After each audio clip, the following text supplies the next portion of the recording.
গয়ায় বিষ্ণুপদ মন্দির দর্শন করে এবার আমরা এসে পৌঁছালাম বৌদ্ধ গয়ায় প্রথম দর্শনীয় স্থান মহাবোধি মন্দিরে। 24শে ডিসেম্বর প্রচণ্ড ভিড়। মহাবোধি মন্দিরের অনেকটা আগে থেকেই পুলিশের ব্যারিকেড, ভিতরে ক্যামেরা বা মোবাইল কোনোটাই অ্যালাউ নয়, সেই জন্য মন্দিরে কোনো ছবি দেখাতে পারলাম না। মহাবোধি মন্দির বৌদ্ধ ধর্মের একটি অত্যন্ত পবিত্র এবং ঐতিহাসিক বৌদ্ধ মন্দির। এটি সেই স্থান যেখানে গৌতম বুদ্ধ বোধিবৃক্ষের তলে ধ্যান করে বোধিজ্ঞান লাভ করেন। মন্দিরটি বিশ্ব ঐতিহ্য হিসেবে ইউনেস্কো দ্বারা স্বীকৃত এবং বৌদ্ধ ধর্মের একটি গুরুত্বপূর্ণ তীর্থস্থান।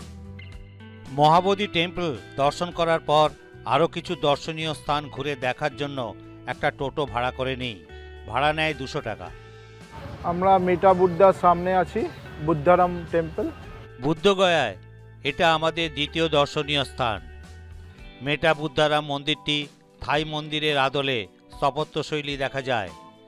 মূল মন্দিরের মেঝে কাঠের তৈরি, আর মন্দিরের নিচে ভক্তদের ধ্যান করার জন্য একটি ধ্যান কক্ষ আছে যেটি মার্বেলের তৈরি। সিঁড়ি দিয়ে উপরে উঠেই একটা সুন্দর বুদ্ধ মূর্তি দেখতে পাওয়া যায়।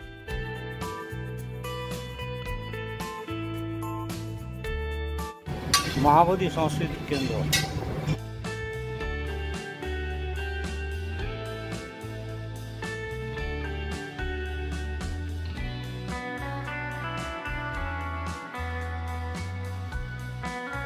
আমাদের তৃতীয় দর্শনীয় স্থান কর্মা মন্দির। এটি বৌদ্ধগয়া শহরের অন্যতম প্রধান দর্শনীয় এবং বৌদ্ধ ধর্মাবলম্বীদের জন্য একটি গুরুত্বপূর্ণ স্থান। মন্দিরটির নাম কর্মা শর্তাবলী অনুসারে বৌদ্ধ ধর্মের একটি বিশেষ শিক্ষা বা দর্শনকে মানুষের কর্মের উপর গুরুত্ব আরোপ করা হয়েছে। তো এইটা ডাইজোকো বুদ্ধিস্ট টেম্পল। তো এটা এখন এসছি দেখতে।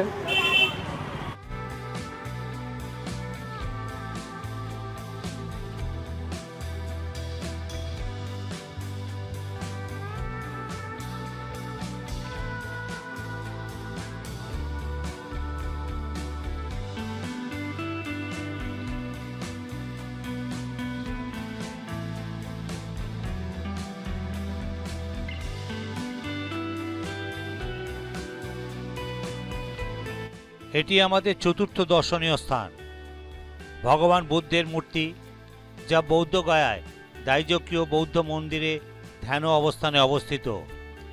এটি বৌদ্ধগয়াতে দেখার জন্য অন্যতম জনপ্রিয় স্থান। 1989 সালে 14তম দলাই লামা দ্বারা প্রতিষ্ঠিত হয়েছিল।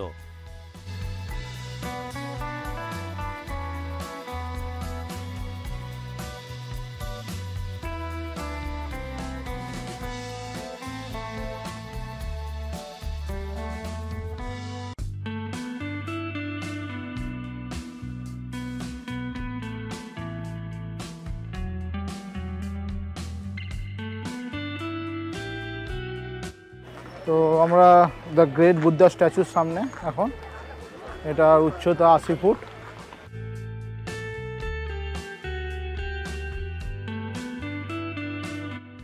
আমাদের পঞ্চম দর্শনীয় স্থান 80 ফুট বুদ্ধ মূর্তি।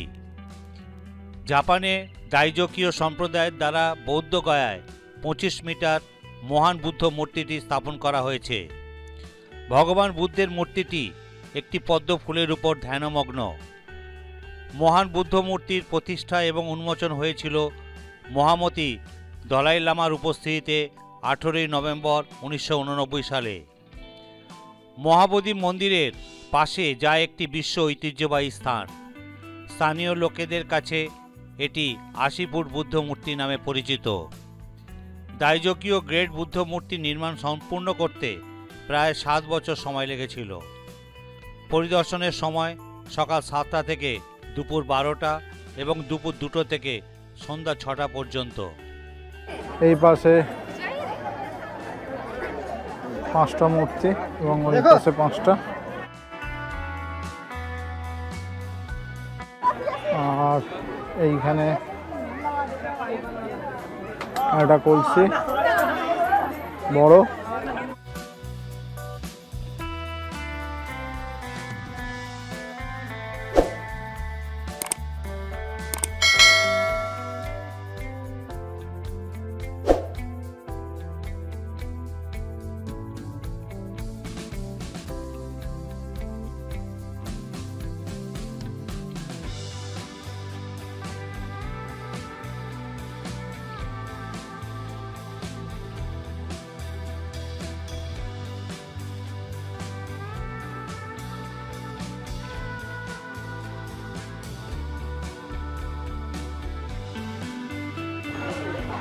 এটা হচ্ছে ইতিহাস।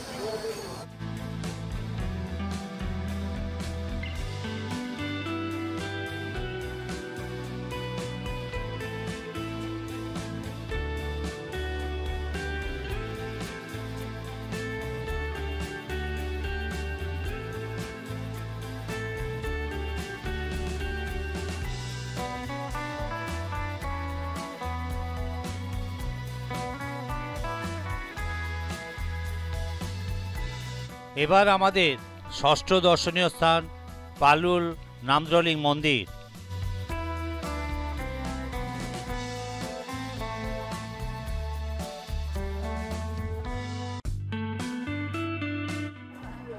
এটা নতুন তৈরি হচ্ছে এখন ডিজাইন করে।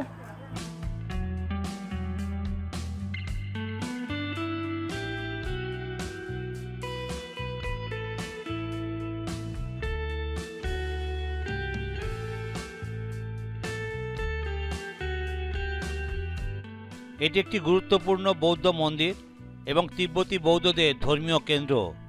এই মন্দিরটি পালুল সেক্টের তিব্বতী বৌদ্ধ সম্প্রদায়ের একটি গুরুত্বপূর্ণ প্রতিষ্ঠান। বৌদ্ধগয়া, যেখানে গৌতম বুদ্ধের বোধি গাছের নিচে জ্ঞান লাভের পর বুদ্ধত্ব লাভ করেন, এটি বৌদ্ধ ধর্মের জন্য একটি অত্যন্ত পবিত্র স্থান। পালুল নামদ্রলিং মন্দিরটি এখানে প্রতিষ্ঠিত হয়েছিল বৌদ্ধ ধর্মের শিক্ষার প্রচার এবং তিব্বতী বৌদ্ধ সংস্কৃতির ধারাকে রক্ষা করার জন্য। সবই 8টা থেকে 12টা, আবার 2টো থেকে খোলা, 2টো থেকে 5টা অবধি।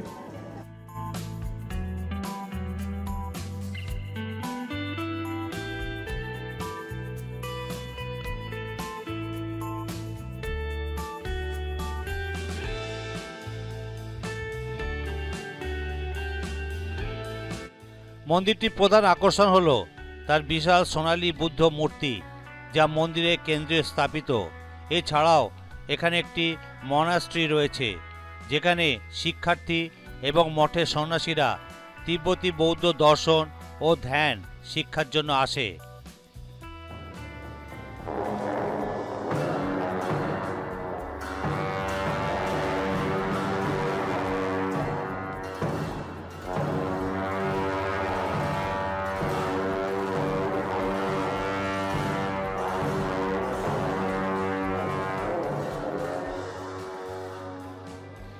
এই মন্দিরটি পালুল সম্প্রদায়ের শিষ্যদের জন্য একটি আধ্যাত্মিক কেন্দ্র এবং তাদের ধর্মীয় অনুষ্ঠান, ধ্যান, প্রার্থনা ও পূজার জন্য একটি গুরুত্বপূর্ণ স্থান।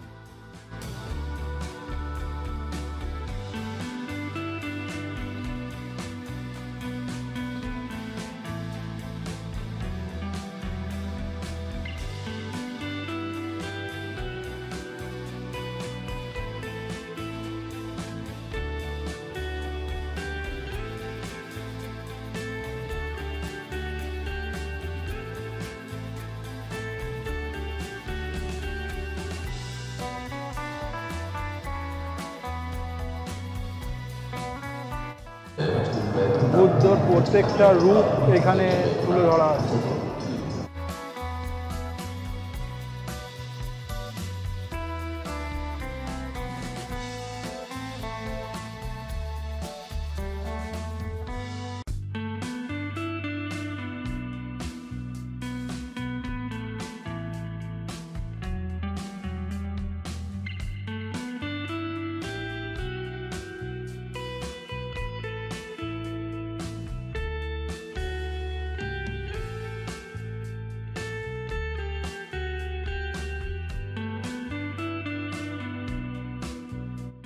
ইন্দোসান নিপনজি জাপানিজ টেম্পল আমরা সামনে এখন।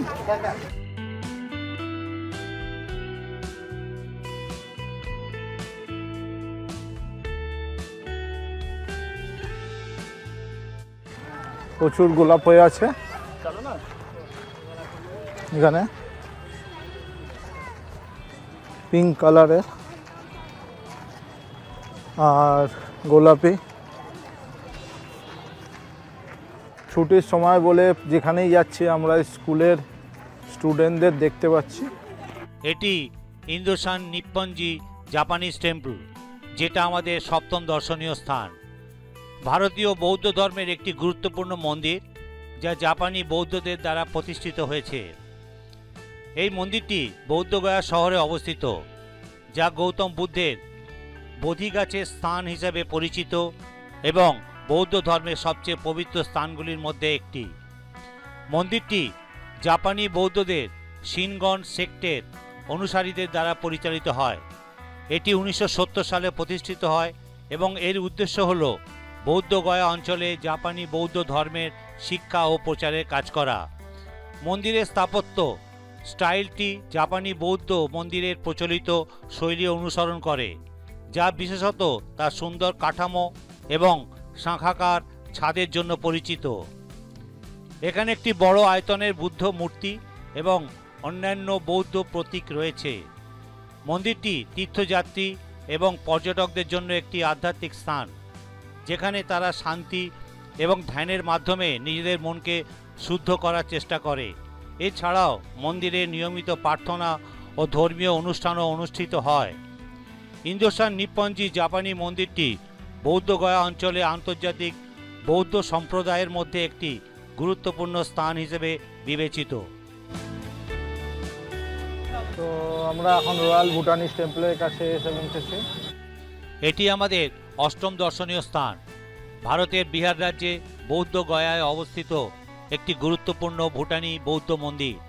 এই মন্দিরটি ভুটানের রাজকীয় পরিবারের সহযোগিতায় প্রতিষ্ঠিত হয় এবং এটি ভুটানি বৌদ্ধ ধর্মের সংস্কৃতির একটি গুরুত্বপূর্ণ কেন্দ্র হিসাবে পরিচিত। মন্দিরটির স্থাপত্য এবং শৈলী ভুটানি বৌদ্ধ ধর্মের ঐতিহ্যকে প্রতিফলিত করে, যার মধ্যে রয়েছে উজ্জ্বল রং এবং ঐতিহ্যবাহী কাঠামো।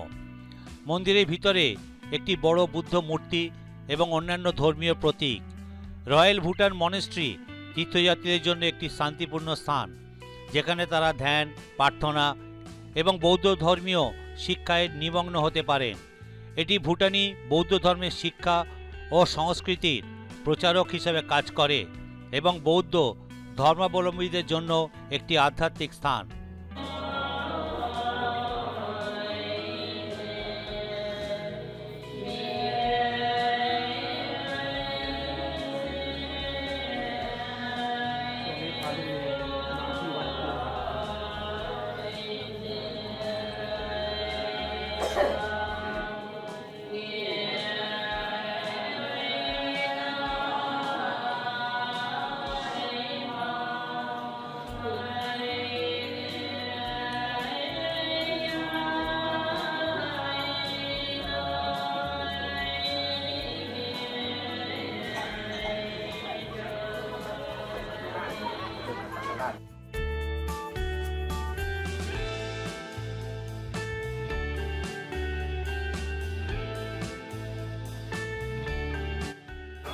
ওই জাপানিজ টেম্পলটা পাশে গেছিলাম আমরা।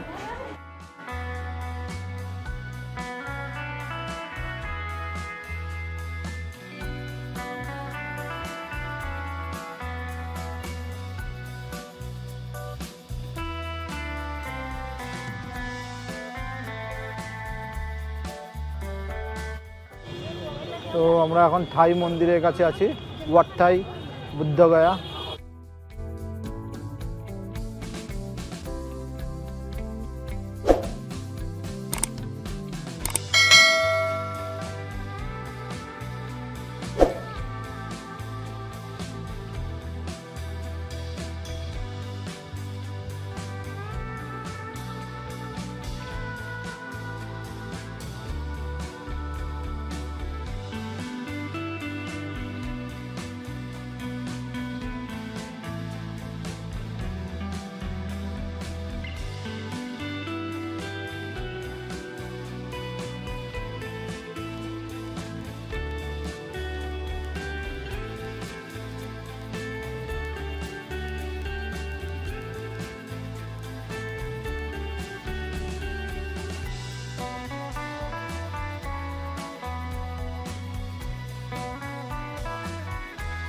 বৌদ্ধগয়ায় আজ আমাদের নবম এবং শেষ দর্শনীয় স্থান থাই মনাস্ট্রি।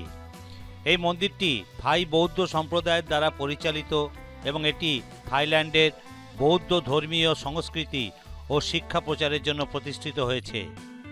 থাই মনাস্ট্রির স্থাপত্য স্থায়ী বৌদ্ধ শৈলীতে নির্মিত, যার মধ্যে রয়েছে সুন্দর সোনালী রঙের কাঠামো, গম্বুজ আকৃতির ছাদ এবং বিশাল বুদ্ধ মূর্তি।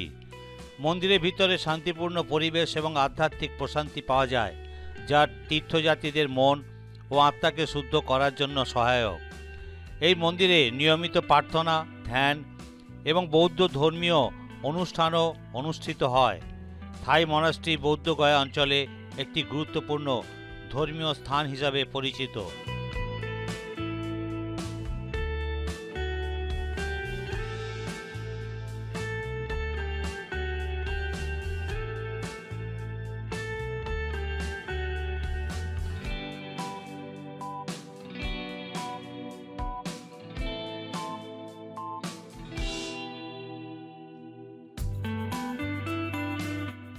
বুদ্ধগয়ার দর্শনীয় স্থানগুলি ঘুরে দুপুর 3:30টার সময় রওনা হয়ে 238.6 কিলোমিটার অতিক্রম করে প্রায় রাত্রি 10টার সময় দেওঘরে অ্যাডভান্স বুক করা হোটেলে এসে পৌঁছাই। হোটেলের ডিটেলস ডেসক্রিপশন বক্সে দিয়ে রাখলাম। রাজগীর থেকে বুদ্ধগয়া ঘুরে দেওঘরে আসায় আজকে টোটাল ট্যুরটা ছিল 328.5 কিলোমিটার। এই হোটেল সত্যম প্যালেসে চেক ইন করলাম। রাত্রি হয়ে গেছে, 10টা বাজে। তো ওনাদের আন্ডারগ্রাউন্ড পার্কিংও আছে, তো ভেতরে গাড়ি পার্ক করার জায়গা আছে, তো আমরা ভেতরে গাড়ি পার্ক করলাম। আর এই হচ্ছে হোটেল। আমরা রুমে গিয়ে রুমের ফটো দেখাচ্ছি, বাকি কথা পরে বলছি। তো আমাদের 206 নম্বর রুম দিয়েছে।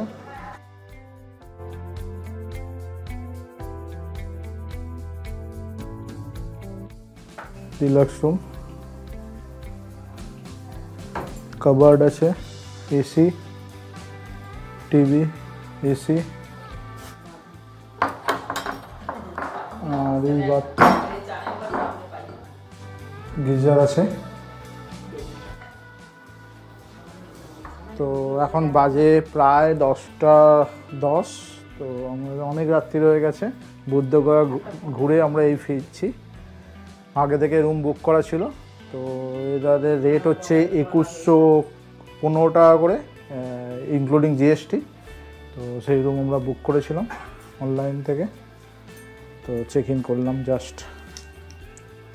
আজকে ডিনার করে তো রাস্তা থেকে আমরা হোটেল থেকে আসার সময় ধাবা থেকে রুটি আর তরকা কিনে নিয়েছি। তো এখন আমরা খেয়ে নেবো। আজকে এইটাই। কালকে সকালবেলা আমাদের দেওঘরের লোকাল সাইট সিন করবো, আর পরশু দিনকে আমরা বাবা ধাম দেখে আমরা কলকাতার রওনা হব। Till then, by.